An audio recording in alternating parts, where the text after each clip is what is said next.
Hello everybody, I'm Nigel Sarbutts, the founder of Structured Mediation, also the PR Cavalry, which you may know me of. And this is part of the PRCA Sparks podcast series looking at productivity in PR, where I'll be speaking to a number of practitioners from different elements or parts of the industry to try to consider the big question around clients or employers wanting to do more with less. You'll know the man who is looking at you from the other side of the screen, Stephen Waddington, also known as Wadds. Needs little introduction, but I will ask him to introduce himself in just a second. So generally, the opening thought that I have is that teams, be they in-house, agency, continue to be asked to do more with less. The tools are available to manage that work. Those tools proliferate. But burnout and stress is a critical issue, evidenced by the CIPR and the PRCA's joint reports on mental health. And that may suggest that efficiencies in working practices are not translating to less hours worked or a lightening of the load or a sense of even of being in control. So I want to try and explore that with Wadds. So just very briefly, tell us who you are, for those that don't know, and perhaps what your perspective is on this issue of productivity in PR. Thanks, Nigel. I love you've set this up with an argument because it gives you it's a great place to start. So first thing, I'm 30 years a practitioner, working originally in from an agency perspective, built and sold two of my own agencies. Then I did a stint in a large international company. For the last 5 or 6 years, I've run my own professional advisory firm, supporting agencies and in-house teams with a range of issues, mainly related to performance. And I'm also a doctoral researcher at Leeds Business School, studying issues related to performance in practice. Right. So where do we start? We've got a structural issue within comms. This fundamentally comes back to where we define our practice or where our practice sits. We typically are a function that is given work to do, to deliver, and doesn't have the strategic authority like other functions to push back, to scope or to prioritize. And in that context, when you're given a shiny new tool like AI, that just means you've got the capacity to do more low value work to get busier. So it compounds an issue it shouldn't do. So talk about the research I'm doing up at Leeds Business School. That came out of two projects, one for the Government Communications Service during COVID and one for the NHS, where I looked at how senior communicators in large organizations help their organizations respond to the pandemic. And in every single organization that I engaged with and discussed, the senior communicator was elevated CTO, call them what you like. They were elevated right up into the top function, and they were part of the decision-making process. Often in a healthcare context, NHS context, they were side by side with the CEO every single day. If they weren't, they typically had direct line of access to the CEO, so they had direct influence, and that meant they were able to negotiate priority rather than just absorb demand. And that stress or issue you describe with mental health comes from not being able to negotiate priorities, not being able to push back. And in that context, AI is awful because it just means we can do more for less at scale. And do you think practitioners are kind of approaching that or kind of think validating their existence, I suppose, to say, look, the stakeholder, whether that's a client or whether it's, senior management team, to say, look how much more we can do, and equating that with value. That, volume equals value in that approach, and that AI gives us the ability to just produce more content quicker, or to do more data crunching quicker, and therefore we're just doing more of it. And So there's sorry, go on. no, sorry, I interrupted you. There's two perspectives, aren't there? There is the perspective that says exactly as you just argued there. We can do more. It makes us more effective and more efficient. So we can do what we've always done and do more of it, either faster or greater volume. Or the perspective I would argue that we need to take is we use these tools to move ourselves up the value chain upstream and shift it upstream into, to become part of a managerial function, so that we are, contributing to the organization, and being part of that decision-making process rather than taking instructions and being busy fools. And do you see, can you give any examples of organizations that are doing that, or teams that are doing that, of using the tools to move upstream? So the NHS is going through massive changes. It's hugely challenged politically. It's hugely challenged on a number of fronts, because of an aging population, because of the ability to identify disease earlier and quicker.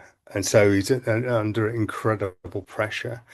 The very operating model is being challenged. So at this moment in time, the communication function has an opportunity, and in many trusts is helping negotiate that challenge, while also keeping business as usual underway, to come through to figure out what the new operating model looks like. So yes, I'm at a stage actually in my PhD project where I'm in the really fortunate position where I've got the opportunity to talk to 25 organizations, 25 or 30 organizations. So I've identified through a data collection exercise I did last year, a number of high performing functions, and I'm speaking to 25 pairs of practitioners, typically the highest practitioner in the organization and their manager, often the CEO, about the value they bring to the organization, value that they deliver to the organization, both from the perspective of the practitioner, but then also the expectations of the CEO. And those interviews are surfacing all of these issues. So, in a large organization, the most senior communicator is often the person who has responsibility for all aspects of employee engagement, the relationship perspective of the organization, that they're across productivity and any aspect of change within the organization. If you think about another context, I've talked about the NHS example already, all the change that's going on there. What if you think about any large organization that is facing relationship challenges, then comms is front and center. And the important thing is we define what we do through a relationship perspective and not a media perspective. If we define it by a media perspective, then we're on a race to the bottom. We really are, and these tools can would take our jobs. And for somebody in a kind of comms leadership position who is sitting is perhaps involved in strategic direction of the organization, advising at that strategic level, but is also responsible for delivery of programs, delivery of outputs, that they've got a foot in both camps. Yeah. How are they translating that into, I guess what I'm saying is that, are those people using the tools themselves? Are they truly inhabiting that AI space, that tool space, or are they saying, people who report to me, go and do the thing and help me in that kind of intermediary position? So there's are the leaders doing, or are they actually leading and letting other people get on with it? So if you think about any other professional function, we often compare ourselves with accounting, finance, and the law. There's two aspects to the role. There's the managerial role. There's helping set direction, helping set strategy, and measuring performance against delivery.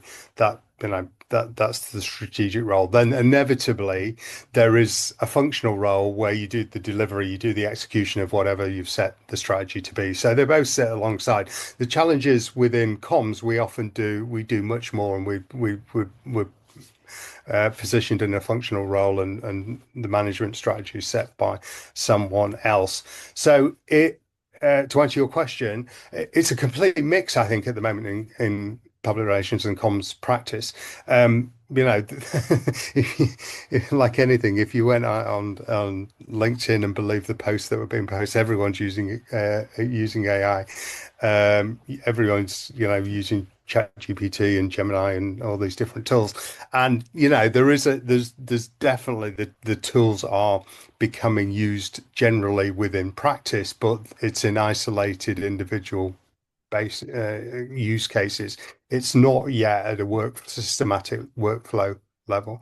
So really interesting report just been published this week by MIT that says 40 to 50 billion has been invested in enterprise AI based systems, but we're just not seeing the benefit of it. And the reason we're not seeing the benefit of it is because it shows up as a shiny new tool, and it's not been tackled from a workflow perspective. We've not thought about the leadership, the culture, the governance. What's happening is individual practitioners are getting hold of a tool, and if they've got a level of technical nous, they're hacking it within their own team. It's the use cases where it's integrated as workflow and changing the nature of workflow within a comms or PR team are exceptional. Right. And do you think that's a lack of desire to learn, or is it a lack of facility to learn? How to do that, how to integrate different workflows, from legacy, because those are big changes to introduce. If you've always done it one way, then it takes skill, it takes time, it takes commitment to adapt. Particularly for people who are quite far into their careers. If they're in a leadership position, they may be 10 years, 15 years into their career. So you've got 10, 15 years of legacy practice to say, this is how I've learned how to do my trade, my craft. That's a really interesting. Yeah, so we're very typically the one thing, as you said at the outset, and the CIPR and PRCA data highlights this, the fact that workload volumes are very, very high. We work in an operating environment that's defined by the relationship or media perspective of an organization. It is by its very nature always on, and so finding that space and that time to do the work necessary is really, really challenging. You've got to say stop, or you've got to create the space to rethink workflow, and it takes very deliberate planning. If you don't do the deliberate planning, you become these tools and technologies come in by stealth, and you don't get the benefit of it. So what does that mean? It means you've got to start by thinking about governance. What are the rules of the road? What, every organization is going to have its AI moment if it hasn't already. What are the use cases where you are going to use this technology and where you're not? We've all been out on social media or read web copy that gives us the ick because it's clearly written by AI. Those are cultural issues we're negotiating at the moment in society as a species. Where does this technology sit? And organizations need to take a perspective on that. Then you need to think about, okay, right, how do you get the best lift from this against what we do within the comms function, the PR function, the agency? Where can we get the best benefits from it? And then you've got to think about, okay, how do we design this into our workflow and then train against it? Yeah. Did a program with an agency called with B2B agency in PRCA. Remember, in London, we took 6 months to go through that process. 2 months up planning up front around the governance, and a month on the workflow and competency design, and then 4 months of training weekly against workflow. So you've got to create that space to do that work. Yeah. I was going to come on to the agency sector. You've spoken about NHS and perhaps the sort of in-house teams. An agency looking to forever trying to protect its client base. Every agency is trying to pinch everybody else's clients, and so you get into that kind of vendor mentality of saying to your clients, well, don't fire us because we'll keep doing more for the money, and that client behavior of saying, well, I can just keep squeezing these guys because I can squeeze to the more out of the pips, and tools are perhaps the not your friend in that situation, because clients are canny enough to say, well, we've all heard examples of clients saying, well, AI does it now, so why, and that's free, so why are you charging for this? How are you working with any clients? I know you won't name names, of course you wouldn't, but are you seeing any agencies who are doing this, responding to that well, of avoiding the temptation to say, we're under pressure, we need to get some more runs on the board for this client, let's just do more work, let's change our processes to do more work, to become, to protect our commercial interests, and actually what they're doing is slowly killing themselves because they're undermining value. This is a very live conversation at the moment, and it's happening not just in the public relations and comms discipline. In an agency context, it's happening in every professional services. The accountants. There's an article in the FT this week about how accountancy firms are under pressure, particularly in areas like reporting and audit, where repeatable processes and pattern recognition of you're looking to spot anomalies in data. They're already under cost pressure.